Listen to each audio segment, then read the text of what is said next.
Good morning students, welcome to online classes. बच्चों, पिछले video में हमने लास्ट वीडियो में हमने नाउन पढ़ना शुरू किया था। तो नाउन के हमने तीन प्रकार पढ़ लिए थे, तीन भेद हमने पढ़ लिए थे, थ्री काइंड्स। नाउन मतलब किसी व्यक्ति, वस्तु या किसी पक्षी, जानवर, किसी का नाम आ जाए तो वो एक नाउन है। Noun is the name of a person, place, animal, birds और थिंग। फिर हमने पढ़ा, फर्स्ट नाउन पढ़ी हमने, प्रॉपर नाउन। यदि किसी व्यक्ति विशेष का नाम आ जाए तो एक वो नाउन, प्रॉपर नाउन। किसी व्यक्ति विशेष का नाम आता ही उसमें क्या आएगा, प्रॉपर नाउन आ जाएगा। जैसे बताया था कल, बनारसी साड़ी, बीकानेरी भुजिया, ठीक है। तो ये किसी प्रॉपर नाम आता ही प्रॉपर नाउन। फिर हमने दूसरा पढ़ा था प्रॉपर नाउन के बाद पढ़ा था कॉमन नाउन, के मतलब किसी ऐसा शब्द जो एक ही जाति के सबके लिए प्रयुक्त हो जाए। जैसे हमने मान लिया हमारे मोहल्ले में कोई कुत्ते हैं, तो डॉग सबके लिए आते हैं, सारे डॉग। लेकिन किसी घर में कोई पालतू है, पेट है, तो उसका जैसे नाम कोई टॉमी नाम रख लिया, तो टॉमी कैसा नाम, तो एक प्रोनो पर्सनल नाम रखो उसको टॉमी। बाकी है क्या, वो कुत्ता है, डॉग है, तो डॉग उसकी हो गई। फिर जैसे टाइगर, एलिफेंट, स्नैक, ये सब अलग अलग नाम है, प्रॉपर नाउन में आते हैं। इन सबको कमेंट रूप से क्या बोलेंगे अपन, एनिमल्स। तो एनिमल क्या हुआ, इनकी एक कॉमन नाउन। फिर हमने तीसरा पढ़ा था मटेरियल नाउन, मतलब कि ऐसी चीज़ जो किसी न किसी चीज़ से बनी हो। हमें पता लग जाता है प्लास्टिक से है या स्टील से है या लोहे से है या किसी लिक्विड से। जो चीज़ किसी न किसी चीज़ से बनी होती है वो होती है मटेरियल नाउन। जैसे वॉल में क्या होता है, बनी होती है वो मटेरियल से, सैंड से, कुछ ना कुछ माल उसमें होता है। तो मशीन होती है बड़ी बड़ी, वो भी किसी न किसी चीज़ से बनी होती है, चेयर से, टेबल से। तो ये सब जो चीज़ बनी होती है, पदार्थ का पता लगेगा कि इसमें वो पदार्थ है, तो उस चीज़ को अपन बोलेंगे मटेरियल नाउन। आज हम आगे चौथी नाउन पढ़ने जा रहे हैं। अपना चौथा नाउन है हमारा कलेक्टिव नाउन, यानी समूहवाचक संज्ञा। कलेक्टिव नाउन, इसकी डेफिनेशन देखते हैं अपन। Collective noun is the name of a group of person और things of the same kind, मतलब कि वह शब्द जिससे प्राणियों या वस्तुओं के समूह का बोध हो, समूहवाचक संज्ञा कहलाता है। कि ऐसा शब्द, ऐसा वर्ड जो बोलते ही हमारे मन में एक से अधिक के लिए ख्याल आए, मन में एक से अधिक आए। जैसे एग्जाम्पल में लिखा आर्मी, अगर हमने सुना गई कि आर्मी के यहाँ गांव या शहर में आज आर्मी आएगी, तो हमारे मन में सीधा दिमाग में आ जाएगा, नहीं, आर्मी मतलब पूरी सेना, 2-3 बसें भरकर आएगी। एक अकेला सैनिक की आवाज़ नहीं बोलेंगे। तो आर्मी एक कलेक्टिव नाउन है, पूरा समूह है। मतलब 100, अगर 100 सैनिक है उसके लिए भी आर्मी, 1000 सैनिक है उसके लिए भी आर्मी, और लाखों सैनिक है उसके लिए भी आर्मी का प्रयोग करेंगे, ठीक है। तो आर्मी एक ऐसा शब्द जो मैं बहुवचन का बोध करता था, आर्मी का नाम लेते ही हमारे दिमाग में आएगा कम से कम बहुत सारे सैनिक, 2-3 गाड़ियाँ भरकर। फिर आता है क्लास। अकेला कोई बच्चा है, बैठा है, तो वो क्लास नहीं है। 8th क्लास का कोई बच्चा अकेला बैठा है तो वो क्लास नहीं है। कम से कम 5-6 लड़के आकर बैठ गए तो क्या कि हाँ ये 8th क्लास है, या 6th क्लास है, ये 5th क्लास है। तो अकेले बच्चे से कोई क्लास नहीं होती है। तो बहुत सारे मतलब बच्चे एक ही क्लास में पढ़ने वाले बच्चे एक जगह सब बैठेंगे तो वो वहाँ पर क्लास हो जाएगी। अगर वो अकेला बच्चा बैठा है 6th क्लास का, तो उसको बोलेंगे ये 6th क्लास का स्टूडेंट है। अगर मान लो पूरी की पूरी 6th क्लास वाले वहीं बैठे हैं तो क्या बोलेंगे, ये 6th क्लास है पूरी।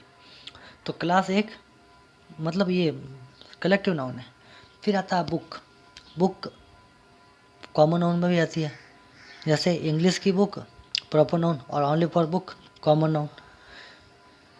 तो बुक कलेक्टिव नाउन में कैसे होगी, बुक का नाम लेते ही देखो, बुक क्या है, एक पेपर को अपन बुक नहीं बोलेंगे, बहुत सारे पेपर मिलकर एक बुक बनाते हैं।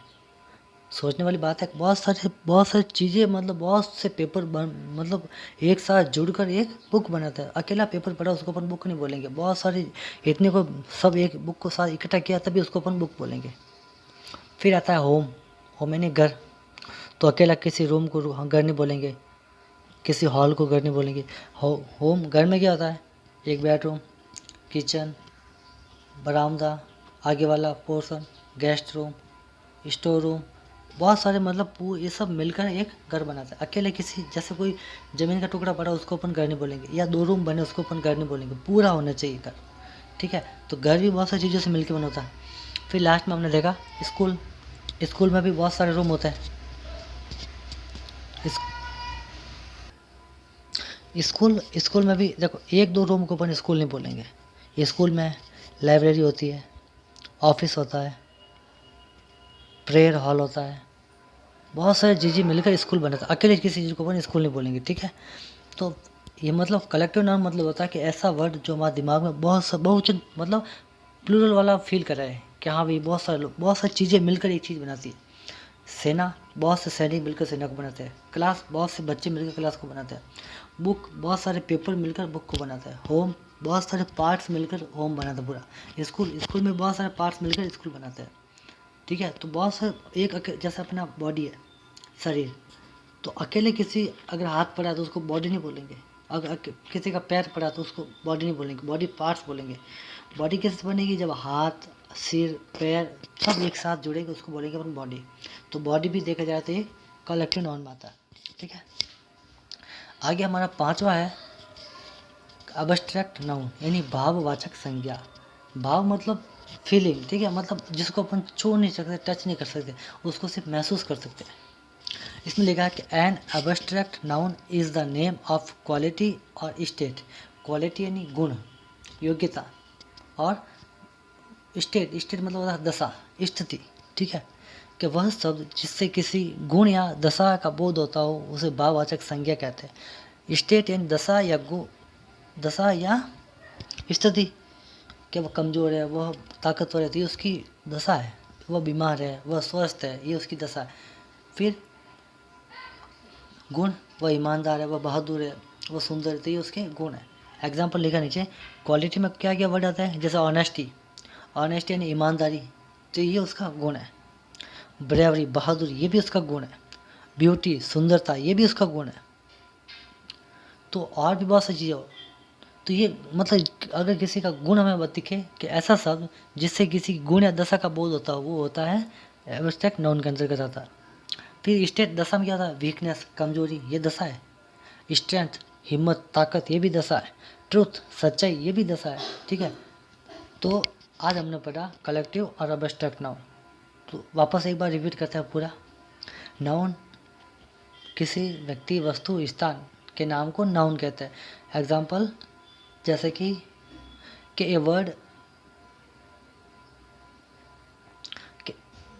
नाउन मतलब noun is the name of a person, place, animal, birds और थिंग। कि इन किसी का भी नाम आ जाए वो एक नाउन है। प्रॉपर नाउन, किसी का प्रॉपर नाम आ जाए तो प्रॉपर नाउन। जैसे बनारसी साड़ी किसी व्यक्ति विशेष का नाम है, महेश, सुरेश, गीता, कुसुम, ये सब नाम आते हैं वो प्रॉपर नाउन में जाएंगे। किसी का भी नाम आ जाए, जैसे मोर है, पिकॉक है, पैरट है, कॉक है, लॉयन है, एलिफेंट है, तो ये फिक्स नाम आते ही वो आ जाएगा एक प्रॉपर नाउन। फिर कॉमन नाउन उसी प्रकार के सभी, जैसे अभी हमने देखा पिकॉक, तो पिकॉक क्या है? सबसे पहले नाम आया तो प्रॉपर नाउन है। वो उसकी जाति, वो क्या करता है? उड़ता है। तो सभी उड़ने वाली चीज़ क्या है? पक्षी है। मान लो एक पेड़ के ऊपर पिजन बैठा है, क्रो बैठा है, पिकॉक बैठा है और पैरट बैठा है। ये चार पक्षी एक जगह मिलकर बैठे हैं। तो सबको अपन ऐसा नहीं बोलेंगे कि ये तोता ऐसे बैठे, नहीं बोलेंगे पेड़ पर पक्षी बैठे हैं, उसमें सब काउंट हो जाएंगे, सारे पक्षी, जितने भी प्रकार के पक्षी है सब। तो कॉमन नाउन क्या है? बर्ड्स। फिर आगे हमने पढ़ा मटेरियल नाउन, उसमें किसी न किसी पदार्थ का बना होना पता होता हमें, कि ऐसा वर्ड जो हमें लगे कि हाँ ये चीज़ किसी न किसी चीज़ से बनी है, तो वो होगा मटेरियल नाउन। जैसे चेयर स्टील की होती है, लोहे की होती है, लकड़ी की होती है। लिक्विड और ठोस वस्तु की चीज़ बनी हो उसको बोलेंगे अपन मटेरियल नाउन। ठीक है, जैसे देखा जाए तो एक दूध से जो चीज़ बनती है वो भी एक मटेरियल नाउन में आती है। जैसे हमने देखा था कल शुगर, तो शुगर कैन के जूस से बनती है, तो लिक्विड से बनती है, तो वो भी एक मटेरियल नाउन आती है। फिर आगे हमने कलेक्टिव नाउन यानी समूहवाचक, कि ऐसा वर्ड जो हमें बहुवचन का बोध कराए, अकेला नहीं है। हमें लगे जैसे टीम, इसमें एक वर्ड आता है टीम, तो टीम नाम लेते हैं, अकेला कोई लड़का टीम नहीं होता, दो या दो से अधिक ही होंगे, कि ये टीम अच्छी है, वो टीम अच्छी है। टीम का नाम लेते हैं हमारे दिमाग में क्या आता है? कम से कम 5-6 लड़के, यही आता है। तो ये एक कलेक्टिव नाउन आता है। फिर लास्ट में रहता है अपने अब्स्ट्रैक्ट नाउन यानी भाववाचक संज्ञा। इसमें किसी की गुण या दशा, मतलब एक तो गुण दिखता है कि वह सच्चा है, ये उसके मतलब गुण है, वह सुंदर है, वह बहुत मतलब ईमानदार है, वह बहादुर है, वह ताकतवर है, वह डरपोक नहीं है, वह कायर है। तो ये गुण या दशा का बोध होता है नहीं, उसको बोलेंगे अपन अब्स्ट्रैक्ट नाउन। ये हुआ आज का आपका नाउन का टॉपिक पूरा। आगे आप होमवर्क देखेंगे।